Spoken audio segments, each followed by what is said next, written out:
विद्युत ऋणता का एक अनुप्रयोग प्रतिशत आयनिक लक्षण ज्ञात करना हम पढ़ चुके हैं। अभी हम दूसरा अनुप्रयोग पढ़ेंगे कि कोई सहसंयोजक यौगिक है तो उसका बंध सामर्थ्य, उसका स्थायित्व विद्युत ऋणता के आधार पर हम किस प्रकार से ज्ञात कर सकते हैं। कोई भी सहसंयोजक यौगिक है, उसका स्थायित्व बंधित परमाणुओं के विद्युत ऋणताओं के मान के अंतर के समानुपाती होता है। यानी सहसंयोजक यौगिक में बंधित परमाणुओं के विद्युत ऋणता के मानों का अंतर अधिक है तो वह यौगिक अधिक स्थायी होता है।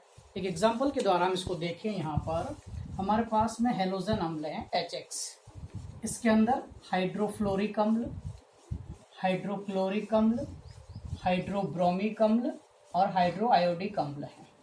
मैं इनकी विद्युत ऋणताओं का अंतर लिखता हूँ काई A minus chi B। Fluorine की विद्युत ऋणता 4 होती है, हाइड्रोजन की 2.1 होती है, इसलिए इन दोनों का डिफरेंस हो जाएगा 1.9। क्लोरीन की विद्युत ऋणता 3 होती है, हाइड्रोजन की 2.1 होती है, इसलिए अंतर हो जाएगा 0.9। हाइड्रोब्रोमिक अम्ल में अंतर हो जाएगा इसका 2.8 माइनस 2.1 0.7। और आयोडीन की विद्युत ऋणता 2.5, हाइड्रोजन की 2.1, इसलिए अंतर हो जाएगा 0.4। और हमने कहा यहाँ पर कि जो बंध का स्थायित्व है ये समानुपाती होता है काई A माइनस काई B। यानी बंधित परमाणुओं के विद्युत ऋणता का अंतर जितना अधिक होगा वो अधिक स्थायी है, इसलिए स्थायित्व का बढ़ता हुआ क्रम लिखें, बढ़ता क्रम। तो HI सबसे दुर्बल है, फिर HBr है, फिर HCl है और HF सबसे अधिक स्थायी यौगिक है। यहाँ पे यदि मैं क्रियाशीलता की बात करूं कि कौन अधिक क्रियाशील है, तो जो अस्थायी होगा वह अधिक क्रियाशील है, यानी HI है वो अधिक क्रियाशील होता है यहाँ पर। तो इस तरह से हम बंध का स्थायित्व ज्ञात कर सकते हैं। अब हम यहाँ पर एक और अनुप्रयोग देखते हैं और ये है ऑक्साइड की प्रकृति ज्ञात करना कि किस तरह से ऑक्साइड किन परिस्थितियों में अम्लीय होते हैं और किन परिस्थितियों में क्षारीय होते हैं। तो यहाँ तो मैं लिखता हूं यहाँ पर कि ऑक्साइड की प्रकृति ज्ञात करनी है। इसके लिए दो कंसेप्ट है हमारे पास में। यदि ऑक्सीजन की विद्युत ऋणता और तत्व की विद्युत ऋणता के मान का अंतर 2.3 से अधिक है तो जो ऑक्साइड है उसकी प्रकृति क्षारीय होगी, ऑक्साइड क्षारीय प्रकृति का होगा। लेकिन यदि ऑक्सीजन की विद्युत ऋणता और तत्व की विद्युत ऋणता का अंतर 2.3 के बराबर या इससे कम है तो जो ऑक्साइड होगा वह अम्लीय होगा। अब इसको एग्जांपल से देखिए। यहाँ पर हमारे पास में ये सोडियम ऑक्साइड, ये magnesium oxide, aluminium oxide, phosphorus pentoxide, sulphur dioxide और डाइक्लोरीन हेप्टाऑक्साइड। विद्युत ऋणताओं का अंतर देखना है यहाँ पर, तत्व की और ऑक्सीजन की विद्युत ऋणता का अंतर कितना है। तो ऑक्सीजन की विद्युत ऋणता होती है 3.5 और सोडियम की विद्युत ऋणता होती है 0.9, यानी OX माइनस OE अगर मैं लिखता हूं तो यहां पर आएगा 2.6, यानी दोनों का मान 3.2 से अधिक है, इसलिए सोडियम ऑक्साइड है वह प्रबल क्षारीय होता है। मैग्नीशियम की विद्युत ऋणता 1.2 होती है, तो यहां से 3.5 में से हम 1.2 को माइनस कर देंगे। यहाँ पे 3.5 माइनस 2 तो 2.3 आया। यहाँ पे हमारे पास में 2.3 आया, यानी ये ऑक्साइड 2.3 के बराबर हो रहा है, इसलिए ये क्षारीय है। ये तत्व ऑक्सीजन की विद्युत ऋणता और तत्व की विद्युत ऋणता का अंतर हम देख रहे हैं यहाँ पे। Sodium oxide, magnesium oxide, aluminium oxide, silicon oxide, phosphorus pentoxide, sulphur dioxide और डाइक्लोरीन हेप्टाऑक्साइड। ऑक्सीजन और तत्व की विद्युत ऋणता का अंतर सोडियम ऑक्साइड में 2.6 है, इसलिए प्रबल क्षारीय है। मैग्नीशियम ऑक्साइड में 2.3 है, इसलिए क्षारीय है। एल्यूमिनियम ऑक्साइड में ये अंतर 2.2 का है, 2 का अंतर है, इसलिए उभयधर्मी है। सिलिकॉन ऑक्साइड में 1.7 है, ये दुर्बल अम्लीय है यहाँ पे। फास्फोरस पेंटा ऑक्साइड में अंतर 1.4 का, इसलिए अम्लीय है यहाँ पे। सल्फर की विद्युत ऋणता 2.5 होती है, ऑक्सीजन की 3.5 होती है, अंतर 1 हो गया, इसलिए प्रबल अम्लीय है। क्लोरीन की विद्युत ऋणता 3 है, ऑक्सीजन की 3.5 है, इसलिए अंतर हो गया 0.5, इसलिए प्रबलतम अम्लीय। यानी तत्व की विद्युत ऋणता, ऑक्सीजन की विद्युत ऋणता के आधार पर हम किसी भी ऑक्साइड की प्रकृति को ज्ञात कर सकते हैं।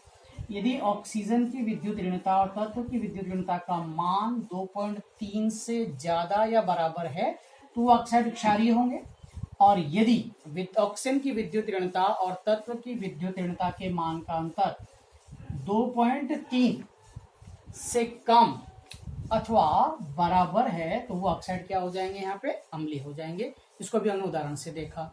अब है हमारे पास में अनुप्रयोग नंबर 4। अब चौथा अनुप्रयोग क्या होगा यहाँ पर, तो कोई भी सहसंयोजक यौगिक है, जैसे ये HCl, इस सहसंयोजक यौगिक में हमें दोनों परमाणुओं के मध्य की दूरी ज्ञात करनी है, यानी distance between A and B। यहाँ पर AB है, डिस्टेंस बिटवीन H और Cl। तो बंधित परमाणुओं के मध्य की दूरी ज्ञात करने का सूत्र है DAB equal to radius A की रेडियस B की 0.09 chi A minus chi B। यानी HCl की हमें बंध लंबाई का मापन करना है, तो उसके लिए A यानी क्लोरीन की विद्युत त्रिज्या, फिर हाइड्रोजन की त्रिज्या का योग, और उसमें से हम दोनों परमाणुओं की विद्युत ऋणता के मान के अंतर को हम 0.09 से मल्टीप्लाई करके माइनस कर देंगे। तो इस तरह से हम बंधित परमाणुओं के मध्य की दूरी को भी हम ज्ञात कर सकते हैं। तो विद्युत ऋणता का अगला अनुप्रयोग है अकार्बनिक यौगिकों के द्विअंगी यौगिकों का नामकरण। यानी कोई अकार्बनिक यौगिक दो तत्वों से मिलकर बना हुआ है तो उसे द्विअंगी यौगिक कहते हैं। उसका नियम ये है कि अकार्बनिक यौगिकों के द्विअंगी यौगिकों के नामकरण में कम विद्युत ऋणता वाले तत्वों को पहले लिखते हैं।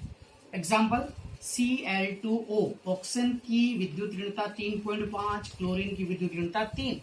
नियम के अनुसार क्लोरीन की विद्युत ऋणता कम है इसलिए पहले लिखा, तो Cl2O लिखा हमने। OF2, ऑक्सीजन की विद्युत ऋणता 3.5, फ्लोरीन की 4, ऑक्सीजन की विद्युत ऋणता कम इसलिए पहले लिखा।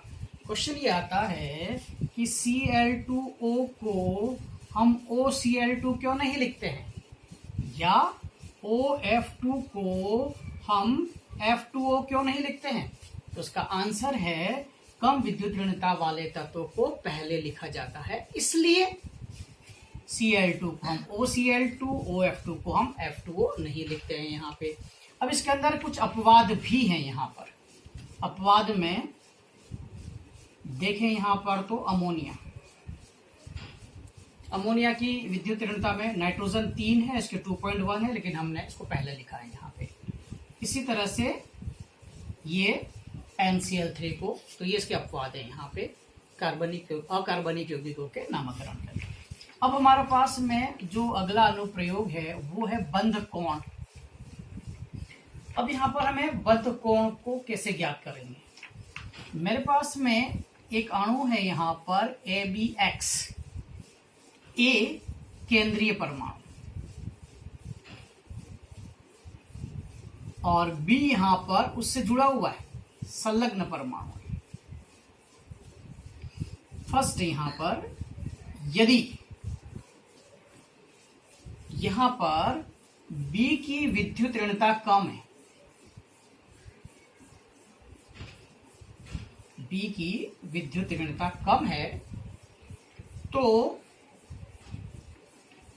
बंध कोण ज्यादा होगा, ये नियम है।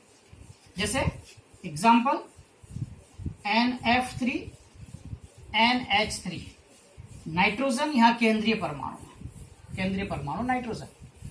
संलग्न परमाणु एक में फ्लोरीन है, एक में हाइड्रोजन है। B की विद्युत ऋणता कम है तो फ्लोरीन यहाँ पर फ्लोरीन की तुलना में हाइड्रोजन की विद्युत ऋणता कम है। जिसकी विद्युत ऋणता कम है उसके बंध कोण का मान ज्यादा होगा, इसलिए अमोनिया के बंध कोण का मान अधिक है।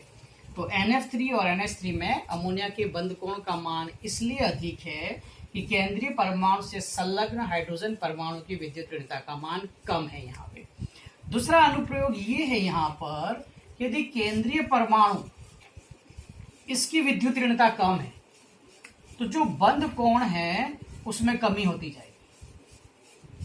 जैसे ये अमोनिया है, ये फॉस्फीन है, ये आर्सीन है और